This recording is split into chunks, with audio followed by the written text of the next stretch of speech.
Hello, you all. I was thinking today, as I was delivering some papers for a friend of mine, she has a newspaper called the Anchor News in this area, and it's been for, I think, 20 years. Her and her husband, well, she ran it before, and then her husband now has helped her run it. And I remember going to the oncologist, I think the year was 2022, and just discouraged, in lots of pain. No definitive answers as to what we were going to do to fix my situation. We didn't know how. We didn't know it was all wrong. We didn't know about the heart defect and the growths, and we were just at the beginning of all of this. We didn't know about lung damage.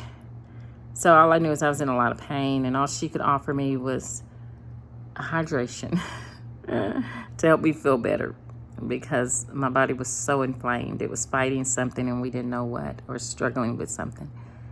And I got in my car, and at that time it was a Toyota Highlander. The air conditioner had gone out.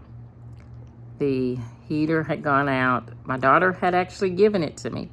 This is a car we had bought for her when she was driving her dad's. Her dad had given her his old Chrysler 300. It was a pretty baby blue, and she had accidentally hit one of her friends from behind. They were going somewhere, and her friend stopped quick, and she ran into her friend. And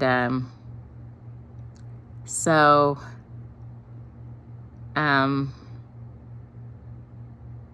it messed up the car, basically. And so her dad was like, well,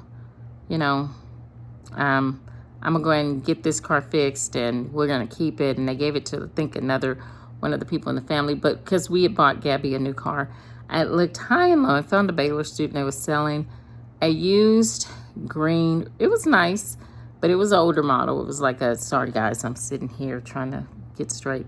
It was an older model, and it was a 2002 Toyota Highlander. And she was still in college at the time. Or no, I think she had just graduated from college.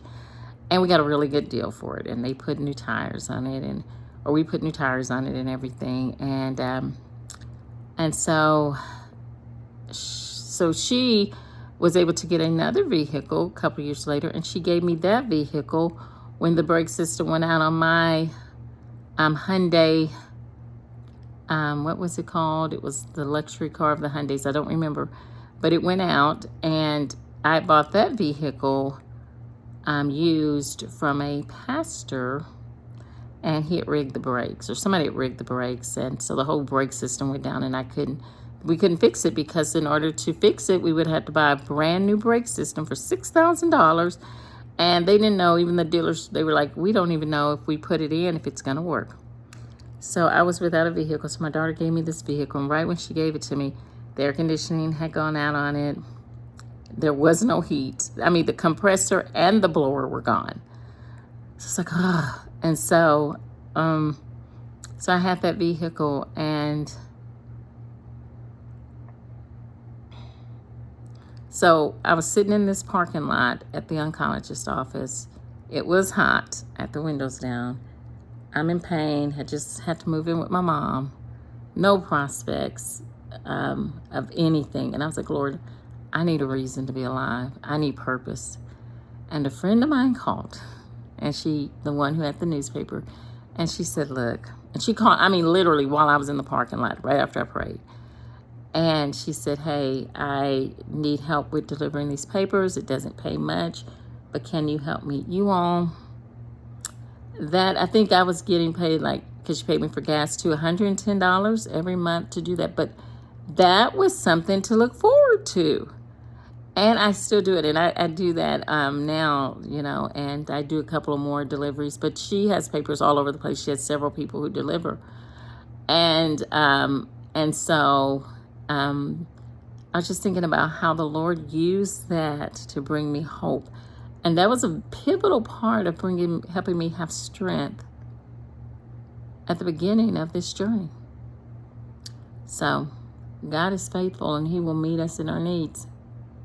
Anyway, just wanted to share that with you. Bye.